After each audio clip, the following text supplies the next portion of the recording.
Hello and welcome back. I'm Barbara O'Neill.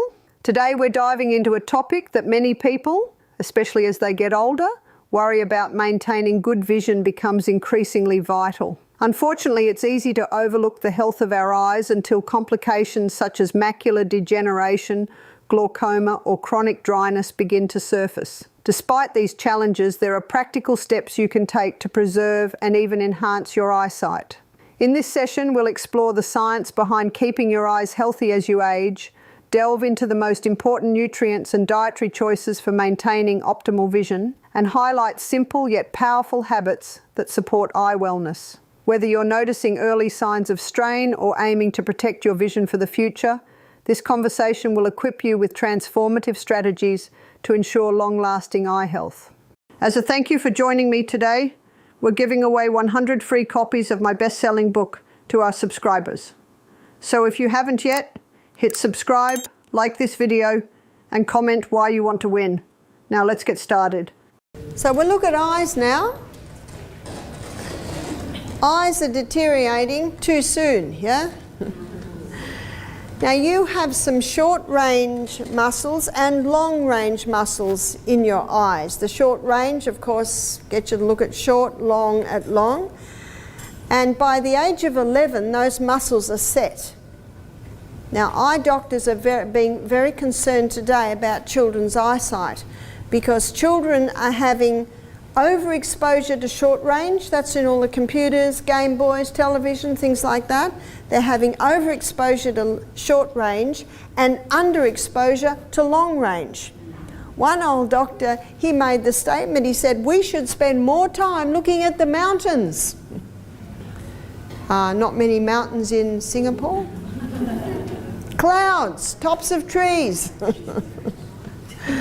Birds flying in the air. So if your job is at a computer, ideally every hour you should go and do a bit of long-range viewing. And ideally, if your job is on a computer, no computer at night. You've had enough. Eyes need to have, if anything, over long range and under short range. And that's why children must be, their time on the computer, Game Boys, things like that, must be limited. So this is what I advise to parents. You say this to the children. Is your room clean? Is your cupboards tidy? Is your bed made? Is the dishwasher unpacked? Shoes clean? I don't know, you have your list. All right, you can have 15 minutes. Oh, what tidy rooms and houses we'd have. Every minute on technology must be earned. Of course, your love and affection is not earned. We're not even comparing that, because when children leave home, guess what? Everything has to be earned. We do not earn the favor of God, but I'm not talking about the favor of God. It's unconditional. But many children's eyes and minds and health are being damaged because of this overexposure to technology. It's a very noisy microphone.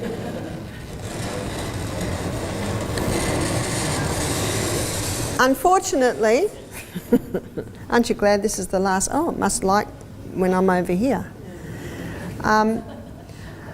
Unfortunately, eyes are deteriorating too early today. And when you start wearing glasses, your eyes get a little lazy. Some points to remember is that when you have eye strain, when your brain is tired, it weakens the eyes. So when's your brain tired, students? End of the day? So eye strain in the evening can weaken your eyes. But eye strain in the morning, when your brain is refreshed, does not weaken your eyes. It strengthens your eyes. So do the small, fine work in the morning rather than of an evening. And rebounding strengthens the eyes. The reason rebounding strengthens the eyes is when you rebound, you increase blood supply more efficiently and effectively through the whole body. But the particular exercise that strengthens the eyes is when you rebound, you focus on something. Where I'm staying at the moment, where the rebounder is, there's windows that have frames like this. So what I do is I focus on the frame and the plant outside jumps in my peripheral vision.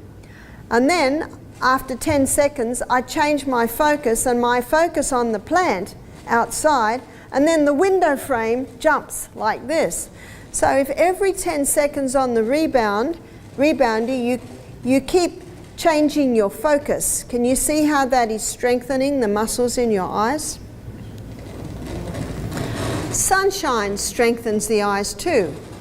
Never should we look at the sun, we know that, but just being outside, the ultraviolet rays from the sun go through neurochemical pathways and hit different parts of your brain. You see, your eyes are an extension of your brain. So your brain needs sun and your brain gets suns through the eyes. And sun strengthens eyesight. Now if you don't like going outside because it's so bright, and let's say we're in a room like this tomorrow and in a break we go outside and it's not a real bright room, the eyes can find it hard. Do you find that? So what you do is you close your eyes, put your head up and let the sun's rays go through your eyelids. And just do that for even 10-20 seconds, then put your head down, open your eyes. Your eyes will be used to the light. That's an easy way to do it, because sunglasses are not good for eyes. Caring for your eyes involves incorporating simple practices into your everyday life. One effective way to minimise eye strain is by taking regular breaks from screen time. The 20-20-20 rule offers a helpful guideline. Every 20 minutes, focus on an object 20 feet away for 20 seconds. This small habit can ease the fatigue caused by extended screen exposure. A nutritious diet is equally important for eye wellness. Key nutrients like vitamins A, C and E, as well as omega-3 fatty acids, are vital for maintaining healthy vision. Including foods such as carrots, spinach, citrus fruits and fish in your meals can provide essential support for your eyes. Staying adequately hydrated also plays a role in eye comfort. Drinking enough water helps prevent dryness and irritation by ensuring proper eye moisture. Making hydration a priority throughout the day can contribute to overall eye health. Additionally, ensuring proper lighting while working or reading is beneficial. Using well-placed lighting can reduce unnecessary strain and make tasks more comfortable. Natural light is ideal, but if unavailable, creating a workspace with good lighting that avoids screen glare can be a practical alternative. Now what about glaucoma and cataracts? Do you know that they are all diseases of the Western world? And it's purely reflected on the diet that people are eating. So what should we be eating? We should be eating a diet that's high in fibre. So all plant foods have fibre. So that meal we had tonight, everything had fibre. So your plant-based diet's fibre. Generous amounts of protein, because every membrane around every cell is 50% protein. And you saw in my DNA lecture, the body needs amino acids to build new cells. So we need protein. And the best protein, the cleanest burning fuel protein, is legumes and nuts and seeds.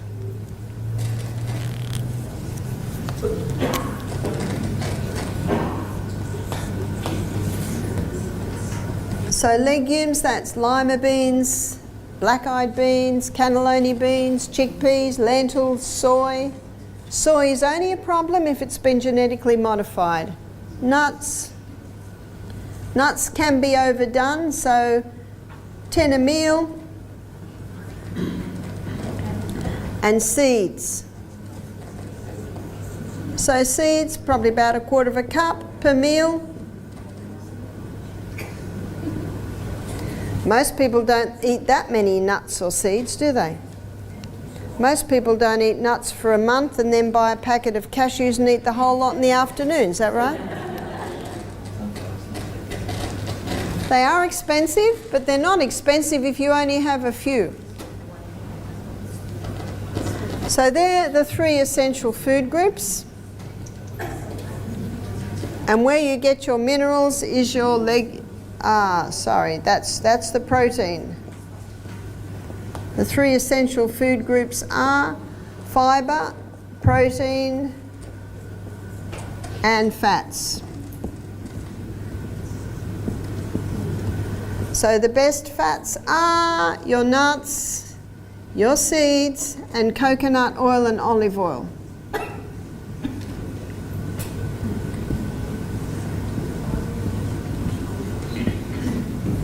What about avocado? Avocado is fine. Avocado is another great fat. But isn't coconut a saturated fat?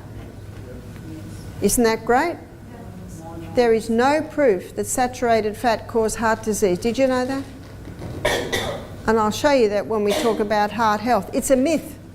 In fact, I've got 5 books in my health centre: The Great Cholesterol Lie, The Great Cholesterol Con, The Great Cholesterol Deception, The Great Cholesterol Myth, the dumb myth, The Great Cholesterol, hoax, con. We're running out of words. So they're your 3 essential food groups. Your fibre, there's your vegetables, or all your plant, your fruits, proteins, and your healthy fats. They will give your eyes all the nutrients that they need. Because of a high acid diet that many people are living today, with a lot of sugars, a lot of caffeines, a lot of starches, cereals, breads, the body releases calcium phosphate to neutralize the acidity. And that calcium phosphate can build up as crystals in the kidneys, in the gallbladder, on the eyes, cataracts. And there is a way that you can get rid of cataracts, and that is 1 drop of castor oil wiped over the eyelid. It'll go through the lashes. The castor oil will penetrate in through the eyelid and also into the eye through the lashes. Castor oil penetrates deeper than any other oil, and wherever it penetrates, it breaks up unnatural formations, which a cataract is. I've had several people get back to me and testify that their cataracts are going by doing the castor oil. Usually you would do it twice a day. Glaucoma can also be benefited by the castor oil on the eye. One lady said that she read on the internet that it's not safe. Well, that's ridiculous. That's incredibly safe. Castor oil's very, very safe. It never harms, it never hurts.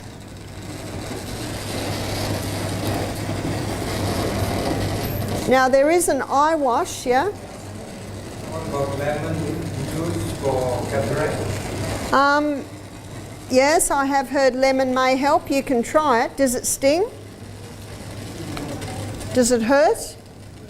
Lemon in the eye. Only a little while. It probably hurts maybe about as much as cayenne pepper. And cayenne pepper is very good for washing the eye with for glaucoma, but not many people are brave enough. Taking steps to support your vision is essential for long-term eye health. One key factor to consider is the time spent on digital devices. Prolonged exposure to screens can cause symptoms like dryness, irritation, and fatigue, commonly known as digital eye strain. To ease this discomfort, follow a simple technique. Periodically shift your focus to a distant object for a few moments to allow your eyes to relax. Prioritizing sufficient rest is another cornerstone of eye care. Quality sleep gives your eyes the opportunity to recover and refresh, helping to minimise discomfort and prevent infections. Maintaining a consistent sleep routine benefits not only your eyes but your overall well-being. Routine checkups with a healthcare professional can also make a significant difference. These appointments help identify potential issues early, including conditions that might indirectly impact your vision, and provide personalised recommendations for maintaining optimal eye health. Incorporating a nutrient-rich diet can further enhance your eye care regimen. Consuming foods like leafy greens, brightly coloured vegetables and fresh fruits delivers essential vitamins and antioxidants that protect against common age-related concerns. Finally, shielding your eyes from harmful sunlight is an often overlooked but crucial habit. Using protective eyewear that blocks UV rays can help safeguard your vision, reducing the risk of long-term damage caused by sun exposure, even on days when the sky is overcast. So there is an eye wash that is very beneficial for sore eyes, for bloodshot eyes, for dry eyes. And this can also be used for glaucoma. It's a half a teaspoon of golden seal,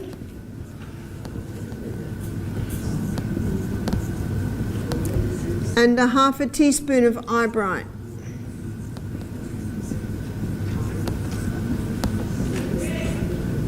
And 1 cup of boiling water.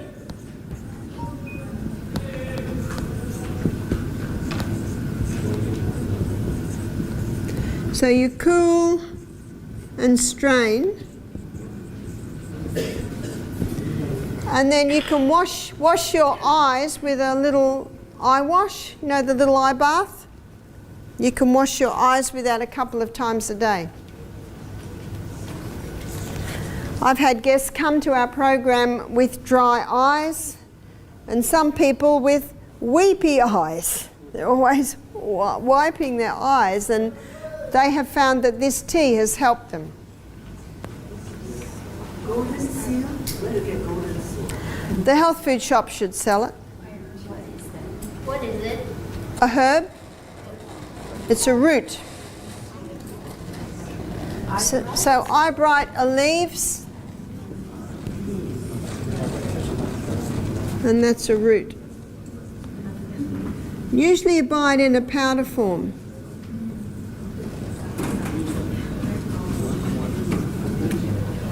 I think we cannot get golden seal in Singapore. I think it's banned in Singapore if I'm not wrong. So we can only buy it from Australia or I was able to buy it. Do you know, when I came into Singapore, I thought I better declare my books. So I was going into the declare station and they said, "What are you doing?" And I said, "I've got books." They said, "Oh, just go through." Do you know, I could have brought anything through. No one checked me for anything. Is it like that in Singapore? They have already checked you. No drugs. They didn't even check me for drugs. I teach the easiest airport I've ever come through.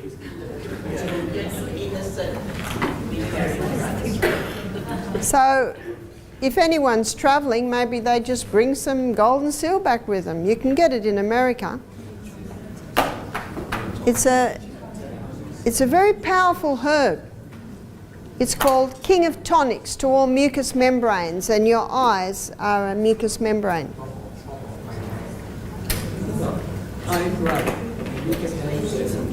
Eye bright is a leaf. You buy it from a herb shop. In some health food shops, they actually have eye bright and golden seal drops. I've seen that. But eye bright herb is a specific for all eye problems. Yeah? Do you recommend cataract surgery then? If the person is almost blind from cataracts, yeah, have the surgery. But if it was me, I'd probably do the castor oil for a month or two and see if that helps. Remember, eye surgery has come a long way. In fact, all surgery has come a long way. I think it's the only area in medicine that has really advanced is surgery. But regarding drug medication, I think we're still in the dark ages there. Question. So how about the floaters in the eye or twitching eye? What is that? Twitching eye or floaters in the eye. The twitching eye, magnesium can help that. You see, your eyes, nose, ears and mouth are all connected by eustachian tubes. There is some foods that cause a blockage of those tubes. And when those tubes are blocked, it can affect the eyes, it can affect the ears, it definitely can affect the sinus, and it's wheat and dairy. And refined sugar can certainly feed that along. So that brings us through to nose and sinus. Post-nasal drip has one cause, it's allergy to wheat and dairy. When dealing with ongoing eye discomfort, it's important to evaluate both your daily habits and dietary choices. Steering clear of foods that may trigger inflammation, such as processed sugar, dairy products and wheat, can help alleviate symptoms linked to eye strain or irritation. These items are known to contribute to inflammation, which can affect not just your eyes but also your sinuses and overall well-being. Maintaining proper hydration levels is another essential aspect of eye care. Drinking adequate water throughout the day helps combat dryness and keeps your eyes feeling refreshed, particularly if you spend extended periods in front of screens or in air-conditioned spaces. Incorporating simple eye exercises into your daily schedule can be equally beneficial. Activities like covering your eyes gently with your hands for a few minutes, shifting focus between near and distant objects, or moving your eyes in a circular pattern can help reduce strain and promote better eye function. Getting sufficient sleep is also critical for healthy eyes. Inadequate rest can lead to dryness, redness and irritation, worsening existing eye problems. Aim to establish a consistent sleep routine, ensuring 7 to 9 hours of quality rest each night. Protecting your eyes from harmful sunlight is another essential step in maintaining their health. Sunglasses with complete UVA and UVB protection are vital for preventing UV-related damage, including the development of cataracts and other conditions. So let's begin up here with the eye. So eyes. There's a herb called eyebright. And eyebright can be used for all eye problems. It doesn't matter what the problem is. You can use eyebright. And it's a fine leaf. And we put that with, so what's the eyeball floating in? A mucousy fluid. So what will we use? Because it's king of tonics to all mucous membranes. Can you see that? Yeah. So we use golden seal as well. Now the rule of thumb for herbs is 1 teaspoon to 1 cup of water. That's the rule of thumb. And sometimes, as you'll see, there might be a variation, but that's the rule of thumb. In the majority of cases, that's what you do. It's like the grated ginger we did yesterday. Put teaspoon, cup of water. To me, that's just right. For some, it's too hot. Haven't met anyone that says it's not hot enough yet. So, usually 1 teaspoon for a cup. So with this mix, what they're going to do is they're going to pour boiling water on it, and they can when the golden seal is just a powder. But if the golden seal comes in a root form, that needs to boil. So let me show you with herbs. You always boil the root and the bark and the berries.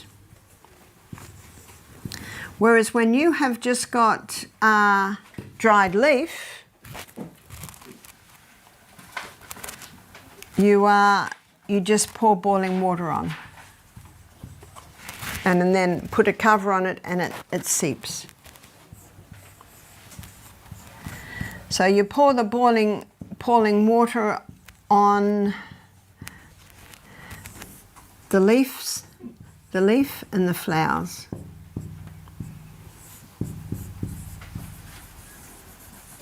So what we've got here, we've got leaf and we've got a root. You can pour boiling water on it if it's a powder, because it's so ground up, just letting it sit will be able to extract what the active ingredients out of it. But if it's a root, then you would boil that. So let's say we do 1/4 teaspoon, and you can do any amount. 1/4 teaspoon of this and 1/4 teaspoon, sorry, 1/4 teaspoon of the eyebright and 1/4 teaspoon of the golden seal. Let's say it's in a root. Well, 1/4 teaspoon, then you'd go with 1/2 cup, wouldn't you? Because that comes to 1/2 teaspoon, so now you've got 1/2 cup of water. So what you would do is you would boil the golden seal root in 1/2 cup of water. It's always a very gentle simmer. I always boil my herbs in glass, Pyrex glass. Now we go to the second-hand shops and get X coffee percolators. They're perfect. I've even had so many people send them to me. We've got about a dozen of them now. Because you can get a bit of a reaction with the stainless steel. And if you ever go to a Chinese doctor and get his herbs, he will specify, don't cook up the herbs in stainless steel. You want them in glass or ceramic. So ideally. So you would gentle simmer, not a furious boil. I just bring it to the boil, turn it down very low, put the lid on, always the lid on, and let it simmer. It's usually 10 minutes is enough. 10 minutes is usually enough, and it's a gentle simmer. And then when you turn the heat off, then you would put the eyebright leaf in. And then put the lid on again. And what you do with this tea is you let it cool. And when it's cold, then you strain it. And then you wash the eyes with a little eye bath. And you might wash the eye 3 times a day maybe. Why would you wash the eye with this tea mix? You would do it for cataracts. You would do it for glaucoma. You would do it for dry eyes. You would do it for red eyes. So any complaint in the eye. And why have we put the golden seal in, students? Because it's king of tonics. Yeah, it's king of tonics to the mucous membranes. So you need to know why. Where are you? Why? We need to know why. Now you know what? You might give this tea to 6 people and no one will ask why, but then someone will ask why.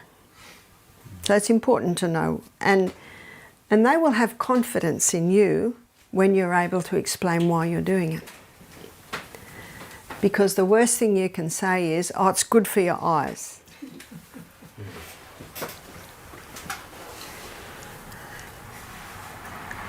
We've had a few guests come and do our program who've complained of dry eyes, sore eyes. They've got eye drops. The eye drops sting, but they're not really helping.